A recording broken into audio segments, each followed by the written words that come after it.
Welcome to the Real Estate Syndication Show. Whether you are a seasoned investor or building a new real estate business, this is the show for you. Whitney Sewell talks to top experts in the business.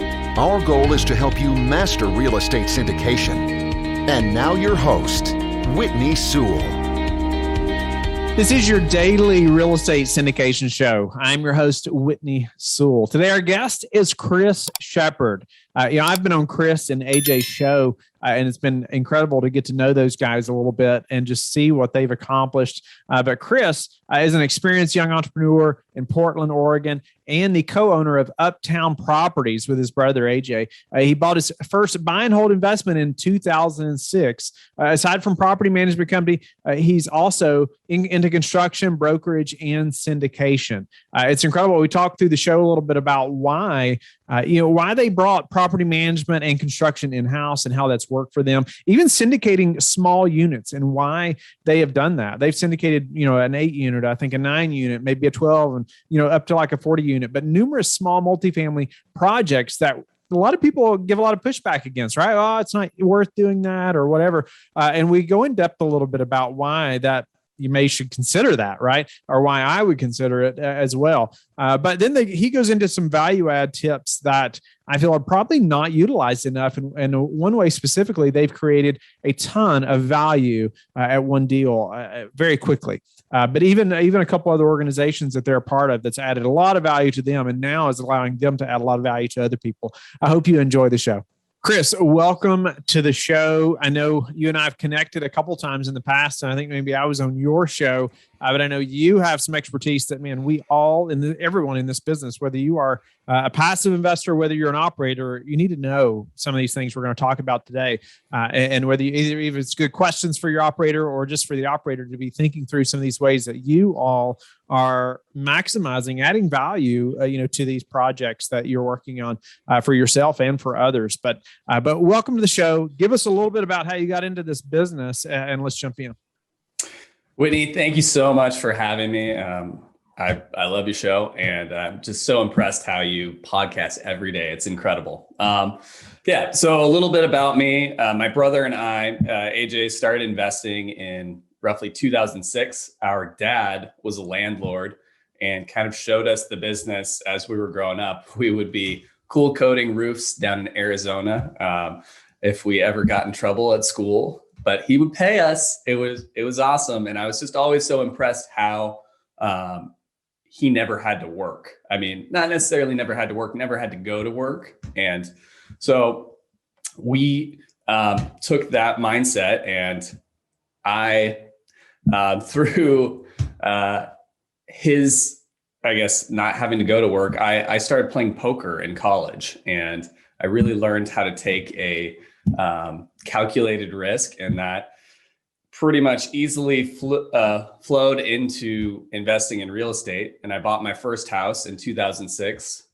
Not the best time to buy a house. I've actually just listed that property a few months ago for slightly more than I bought it 15 years ago. But good thing that didn't stop us from buying our first deal. So AJ and I started investing in single family homes in 2009, and we've bought around 30 homes since then. And in 2014, we bought our first fourplex. We bought about 20 or 25 fourplexes since then. And then we jumped into 8 unit, 10 unit, and larger properties. And we just started syndicating deals in 2019. And we did a 9 unit complex, and we've done a 12 unit complex, a 21 unit complex, and we just did a 48 unit portfolio back in June. And that's a little bit about us. And we also started our property management company and our construction company. And our main focus with our business is to invest locally, where we're able to vertically integrate all of our services. So we provide property management. We'll implement the value add plan through construction, and Yeah, I'm able to That's drive awesome. by just about It's all of our properties. yeah, it's neat how you all have integrated the property management and construction or brought that in house. And I want to talk about that in just a minute. But I first want to ask you. You mentioned you started playing poker and you learned how to take Yes. calculated risks. And I'm not a Yes. poker player, but I haven't thought about in poker. Calculated risks, right? It seems like it's all a risk, or almost it's all a gamble, right? Is there a calculated risk in poker? Oh, absolutely. I mean, when you're at the poker table, you're really learning like where the good opportunities are. So, if you're sitting next to somebody who is a poker pro, and that might not be a great opportunity. That might be the really expensive retail property that has no upside. But then you might be playing on the other side of the table. There might be someone who like has never played and is asking the rules, and it's possible that might be a ruse, but certainly something to find out more information on, and maybe play a couple hands against him or her and see if there's an opportunity there. Before you lay all your coins down, right? You better get some more information. Absolutely. It's interesting. But all right, so I wanted to jump in just a little bit to you all syndicated a 9 unit and like a 12 unit and up to like a 40 unit. And oftentimes people say, well, that's too small of a project to syndicate, right? Or that, it costs too much to do the legal side to make it worthwhile to syndicate something like that. What's your take on that after doing numerous syndications of smaller multifamily like that? Well, I mean, we found great deals, and, we've purchased so many small deals for ourselves. We know that there's tons of upside on those deals. Like the 9 unit we bought was a 9 3-bedroom, 2.5 bath townhouses for $1.2 million. So it's like $130K a door. And now those are worth, $230K a door. And we didn't raise that much money. And so, the legal costs were expensive, but that was us getting our foot in the door, learning how to do the project, or like learning how to do the syndication. And, we just knew that there was going to be significant upside for our clients. And like, that's a worthwhile deal for us to do. So we knew that it was going to be a good one for our clients. And we got the property management revenue and the construction revenue. So no, I get that question often, or I hear that, push back against syndicating smaller projects like that. And I just always say too, hey, there's no room or no expense too high to operate in the gray, right? To operate unethically or not legally, any of those things, right? And so, hey, if you can still make a deal work and it's a 9 unit and it costs however much in legal expense, hey, let's do it, right? But if it means trying to wiggle around some regulations or whatever to get a good deal done, it's not a good deal, is what I would say. I completely agree with that. But just the added revenue, since we're like receiving revenue from property management and we're the general contractor too, I think that made the difference for us on those smaller deals. Yeah. No, that's awesome. Well, I want to jump into our property management and construction in-house, right?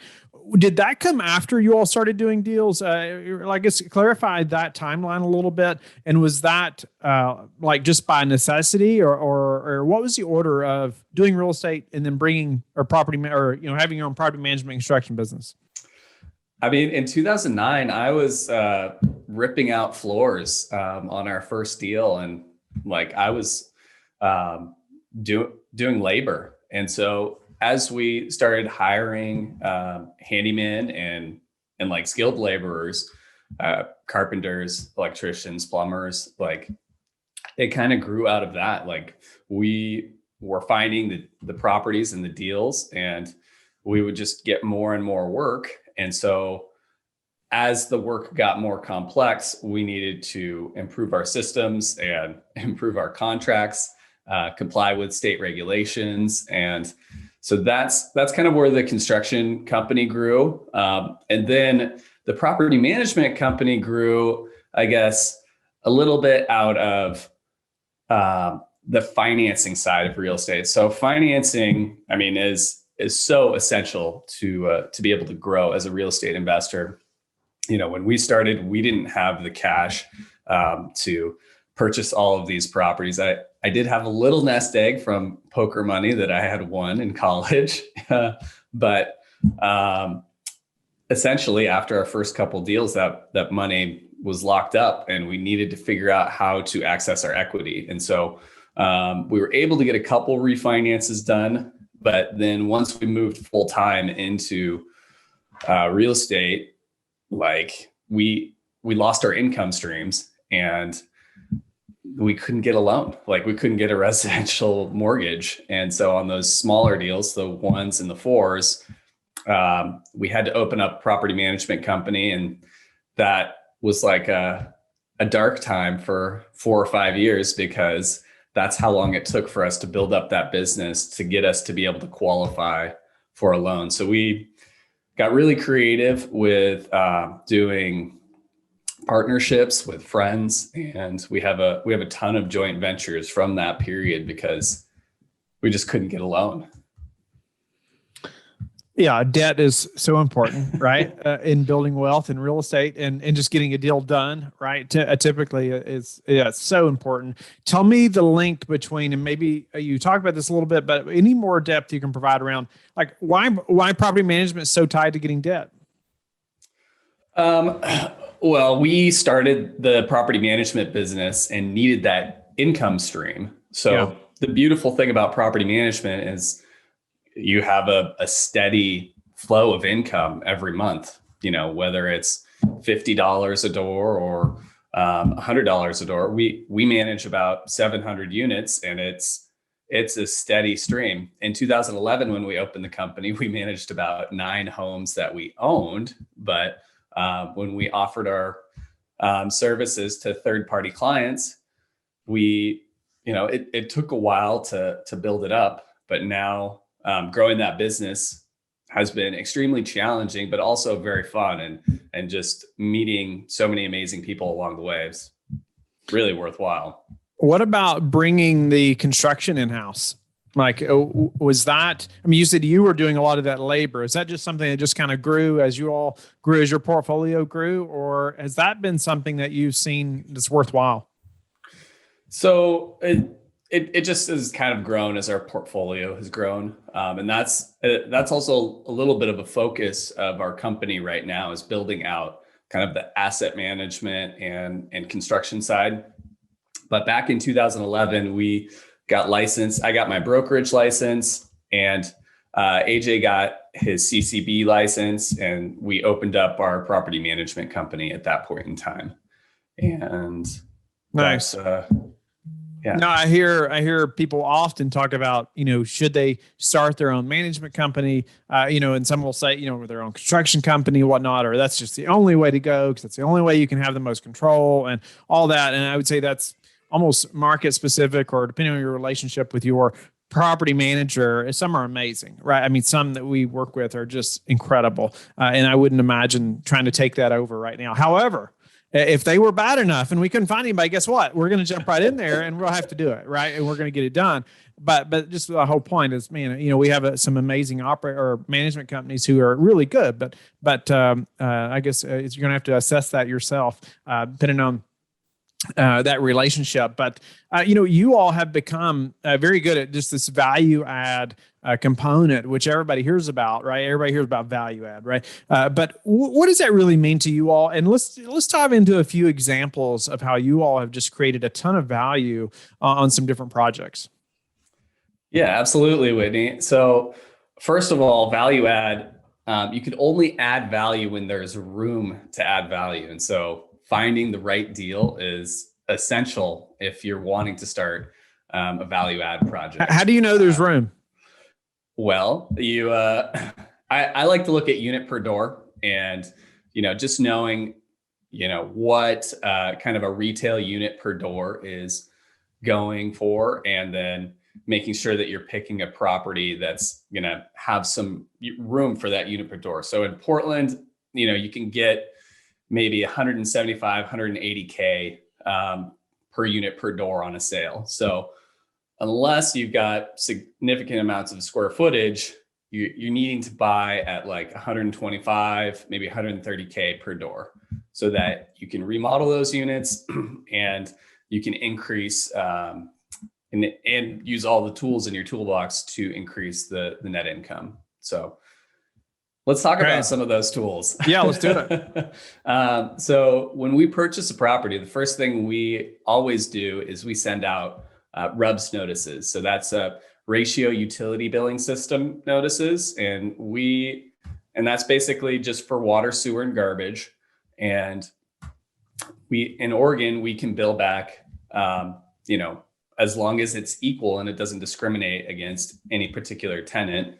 So we bill back based on the square footage for each unit. And so we take that water bill. So, for that 9-unit complex, I think the water bill is like $1,000, and each unit is roughly 1,200 square feet. So they each get 1/9 of it.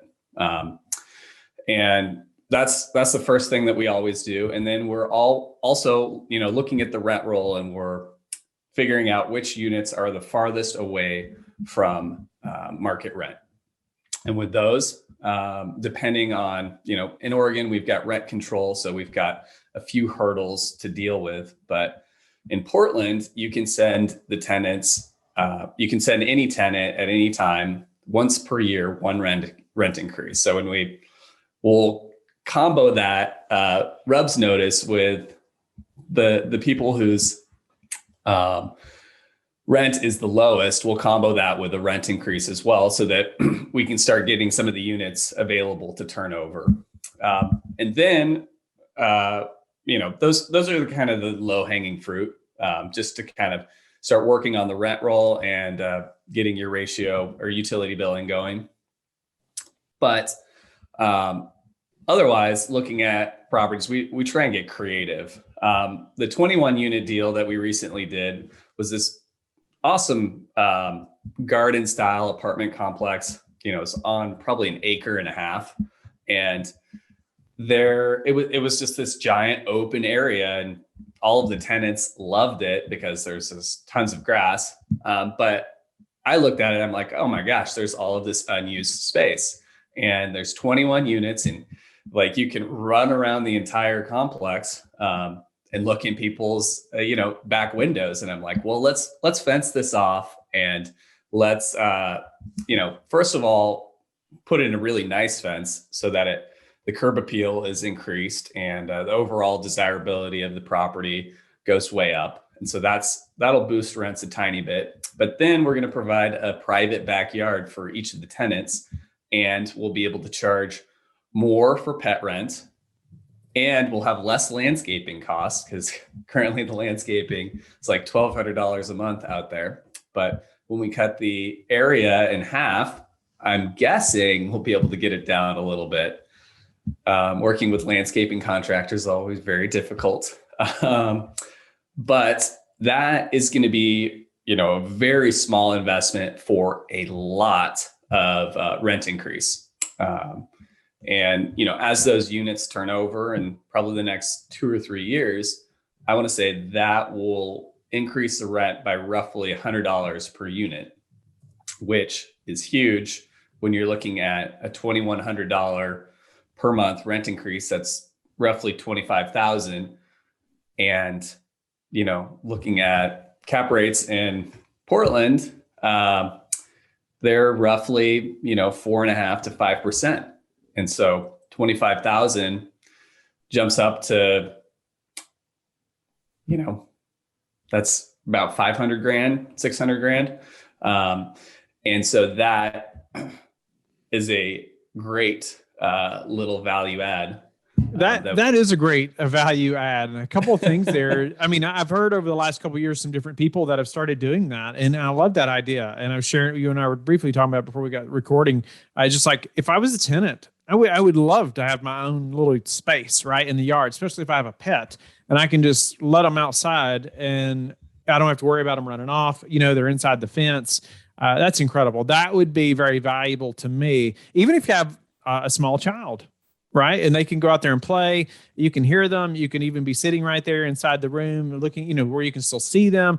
But they can have a little space, right, to play and use some toys outside. Very valuable to me. I mean, I'm just thinking if I was renting, I would be willing to pay $100 more for that. However, you mentioned something else that I do not believe I've heard before on the show is reducing the landscaping costs because of this. I've not heard of that. Nobody's mentioned that before, I don't think. But one thing it made me think about, well, if the landscaping crew is not maintaining that yard, then is a tenant required to maintain the space, which I guess they are, but they're required to maintain that space inside the fence. Oh, absolutely. So any space that the tenant has control over, they're required to take care of.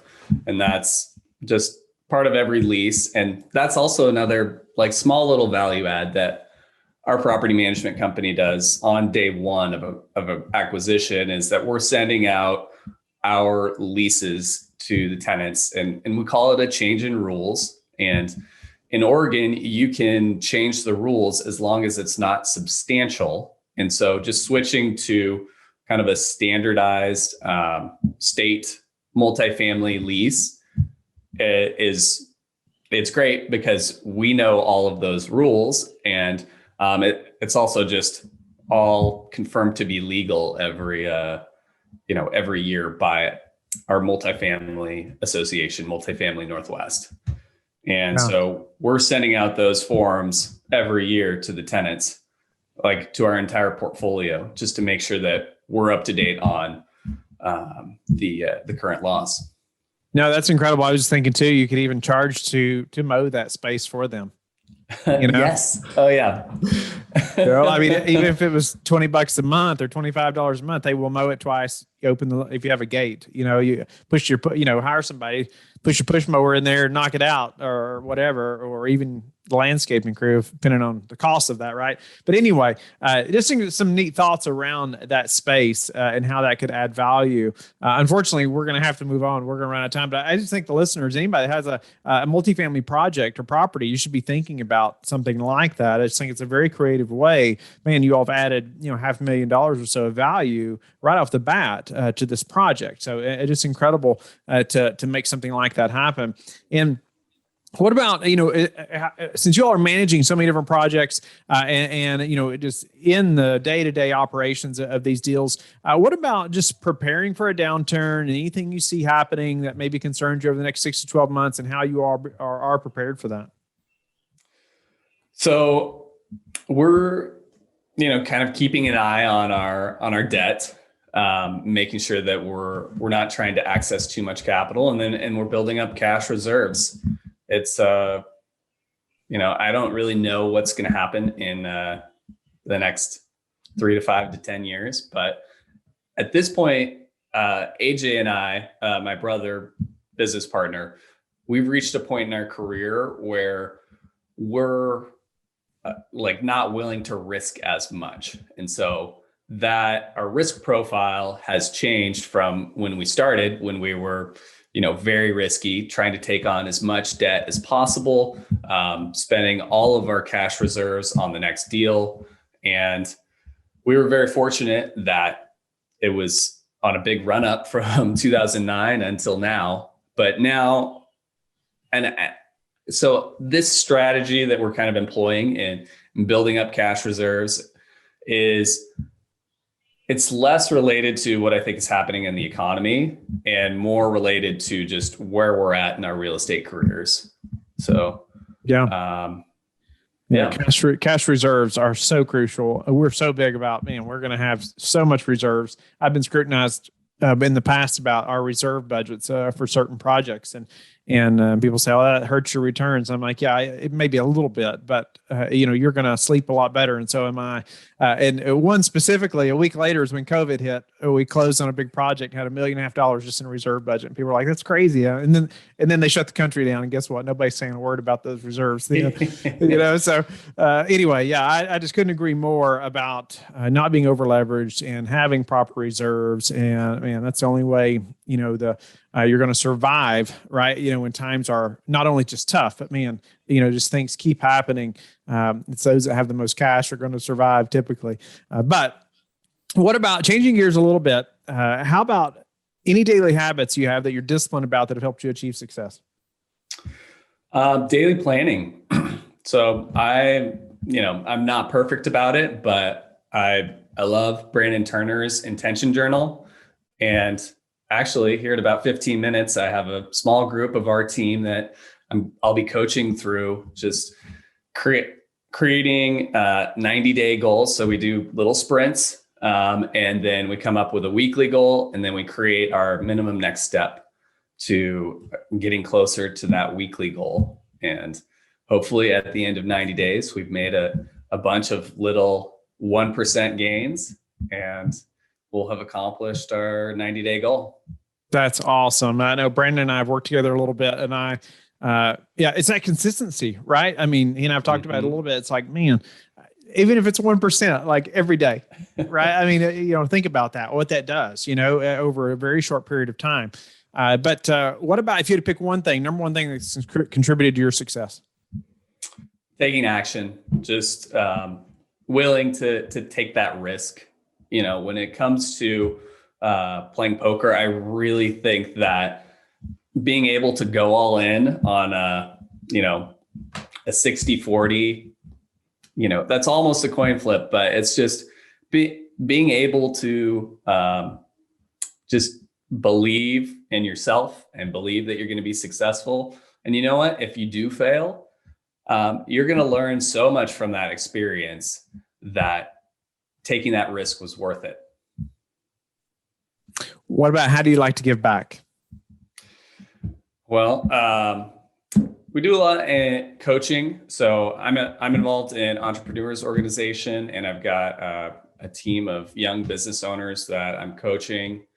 And then my brother is involved with NARPM, and NARPM has a handful of charities.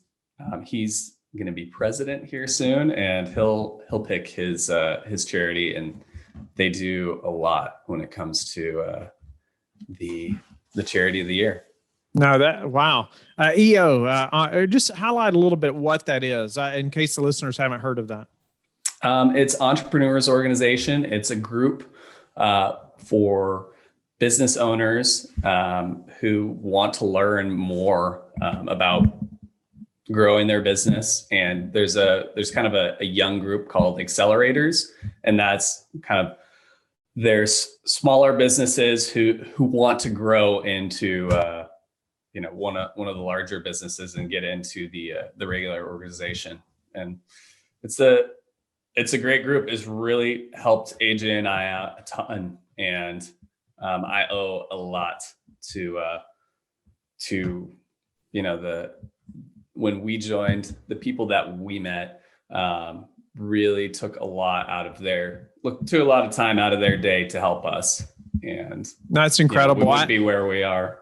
Yeah, I love hearing about different organizations like that. I've heard different groups or different people that are part of Entrepreneurs Organization, and it seems like a great thing. I've not been a part of it personally, but it's incredible how you joined, and different people were just feeding into you, right, and helping you, and now you're able to coach some other people that are getting started as entrepreneurs. So appreciate you all giving back in that way, and even just sharing that potential opportunity for the listeners to think about their entrepreneur organization as well. Well, Chris, been a pleasure to have you on the show. Just thinking through. You started, with playing poker and learning calculated, how to take calculated risks, but now you all have, done so well in real estate and growing your property management business and construction, bringing that stuff in house. That's no small feats right there. Just congratulations to your all success. I know that came with a lot of long days, to say the least, but even there's some of the value add things you talked about. Fencing in the backyard and just a discussion around that. I hope the operators that are listening will think about that. That's some great value add that I feel like most have not taken advantage of yet. But grateful for your time today. How can the listeners get in touch with you and learn more about you? Thank you so much, Whitney, for having me. And you guys are People can get in touch with me we've got our podcast. It's Westside Investors Network or just WIN. And then, Uptown Properties, uptownpm.com. And come check out our podcast. Thank you. Thank you for listening to the Real Estate Syndication Show, brought to you by LifeBridge Capital. LifeBridge Capital works with investors nationwide to invest in real estate, while also donating 50% of its profits to assist parents who are committing to adoption. LifeBridge Capital, making a difference, one investor and one child at a time. Connect online at www.lifebridgecapital.com for free material and videos to further your success.